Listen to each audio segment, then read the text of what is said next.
I'm Adam and this is Reel Rivalries, the show where we pit two movies head to head and let you decide the winner.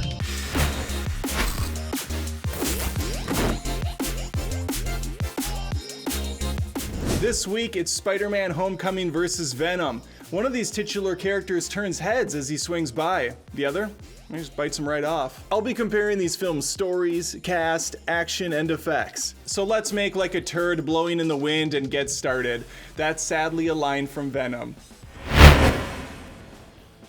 Spider-Man Homecoming is another fresh start for our web slinger. Tom Holland was introduced as Peter Parker in Captain America Civil War, and it was clear this kid had the right chops for the job. He's likable, nerdy, smart, and isn't afraid to talk a little smack during a fight. The father-son interplay between Parker and Mr. Stark led to some fun and surprisingly heartfelt moments. Rob DJ, which is short for, of course, Robert Downey Jr., always elevates the picture when he shows up, and thankfully here he's used just the right amount. Oh, all right. Film routine.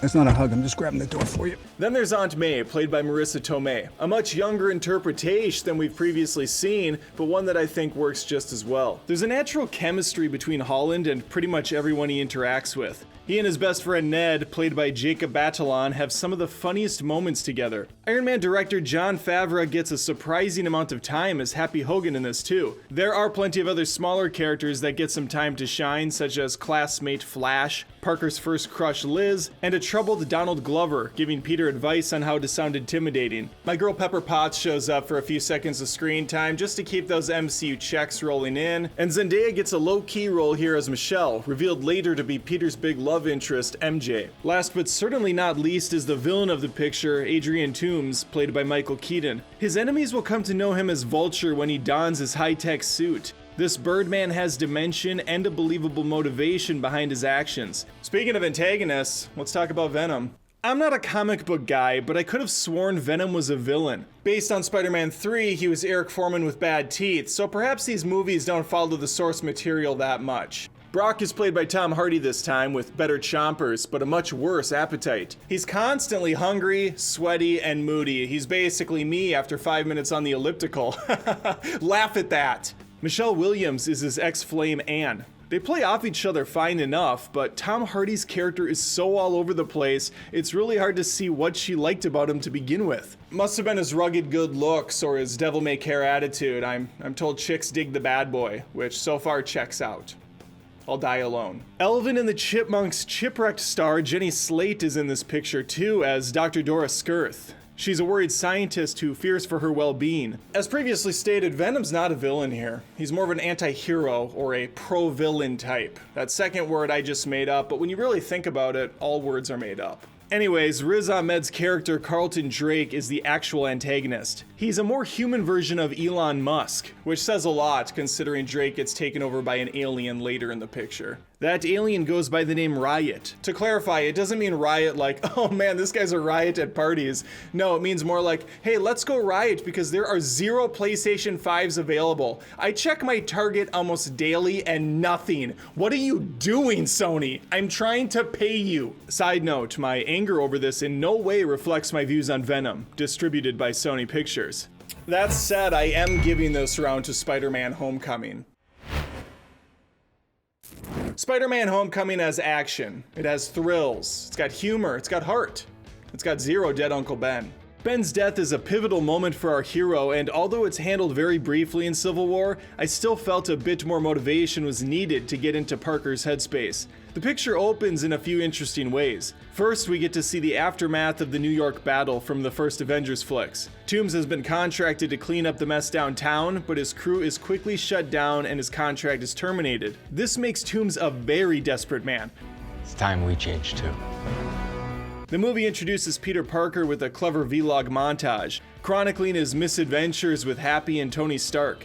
2 months later, and he's back to his somewhat normal life as a high schooler who fights crime at night and tries not to die. We've all been there. After multiple run-ins against bad guys with incredibly advanced weapons, Parker gets in over his head and Iron Man has to bail him out.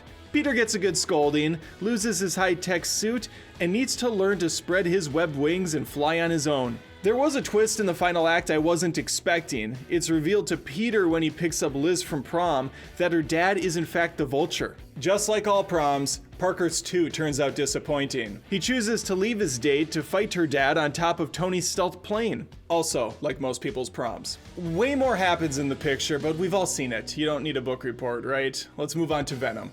Billionaire genius Carlton Drake sends a ship to bring back alien specimens, but upon re-entry, things go awry. The cargo is mostly intact except for one that walked off in a person's body. These alien life forms are referred to as symbiotes. For a brief time, Eddie Brock seemed to have it all. The fast-paced reporter gig, the successful girlfriend, and a motorcycle that just screams rebel without a cause. He went from 100 to 0 really freaking fast though. After breaking into Annie's computer for some documentation she can confront Carlton Drake with, Eddie quickly finds himself jobless, girlless, and prideless. I think that last one's a word. Just when you think things couldn't get any worse for Eddie Brock, they do. Wow. What a terrible sentence. Earth is on its way out the door, and Drake believes the humans can be moved to another planet after pairing with the symbiotes. Yes, that's the actual storyline this film went with. Eddie finds himself in a rather precarious situation as one of the symbiotes jumps inside his body and decides to make this house a home. They learn how to work together as the movie progresses and find out they're not so different. Turns out, they have the same mother's name. Martha. I'm joking. No, seriously, these guys are both losers. Venom's words, not mine. You guys are losers. With a newfound disrespect for one another, they set out to stop a freshly paired Carlton Drake with Riot. This leads to a big final fight on a space shuttle. Riot wants to bring the rest of his alien race to Earth to eat everyone's heads off, while Venom decides he likes Earth enough to just kind of bum around it. This ragtag duo saves the day, and Annie appears to be second-guessing that breakup earlier. There is also a Woody Harrelson cameo where he teases Carnage is coming in a definitely not contrived bit of dialogue. There's gonna be carnage. While I did enjoy the Venom-Eddie bromance, it's just not enough to compete with the Spider-Man-Iron Man combo. Spider-Man's gonna get the win here.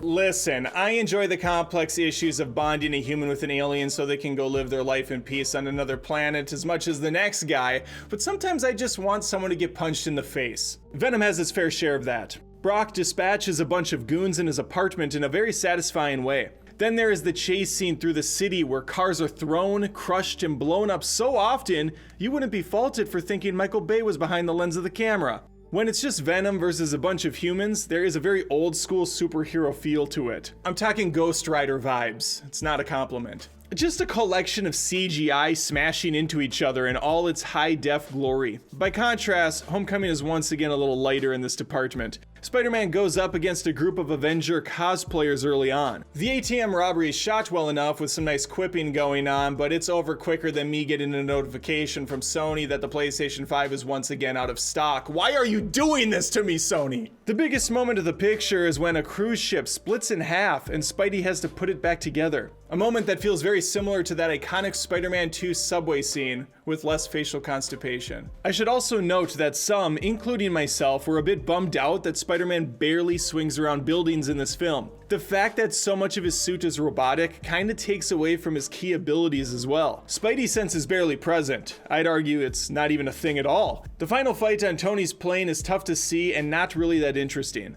I understand this is an odd thing to say considering what we have here is a spider kid fighting a grown man in a bird costume on top of an invisible plane that was also set ablaze and is crashing. It seems like something one should find entertainment in. I think I'm gonna give this one to Venom, if for no other reason than the hot female Venom that shows up for a moment. What does any of this have to do with action, you might ask? Nothing. I just couldn't organically find a way to mention her earlier. So here we are.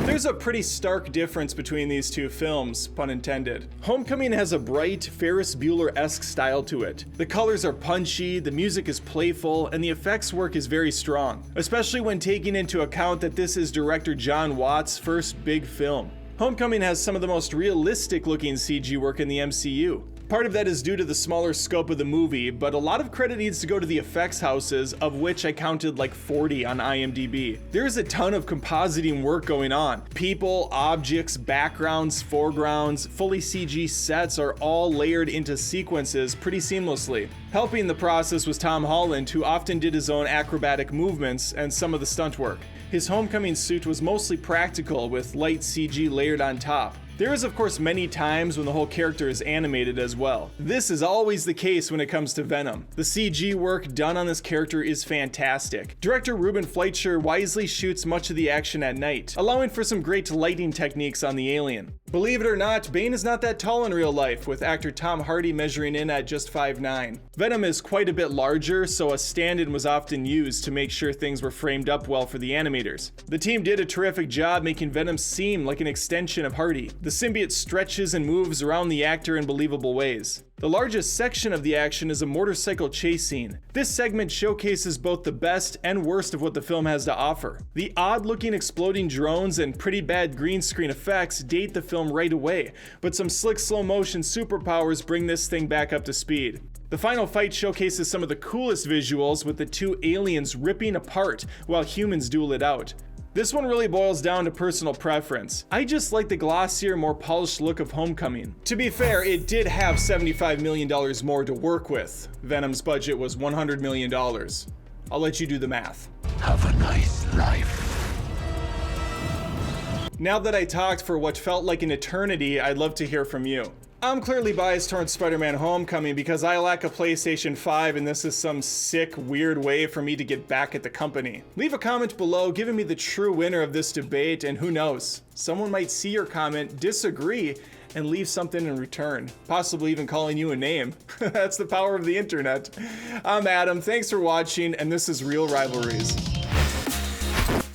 Thanks again for watching. Sound off in the comments below and tell us which two movies should rival next. If you enjoyed the rivalry, make sure to hit that like button and comment with your episode winner. If you're into movie debates, make sure to subscribe to ScreenRant for more Reel Rivalries and much, much more.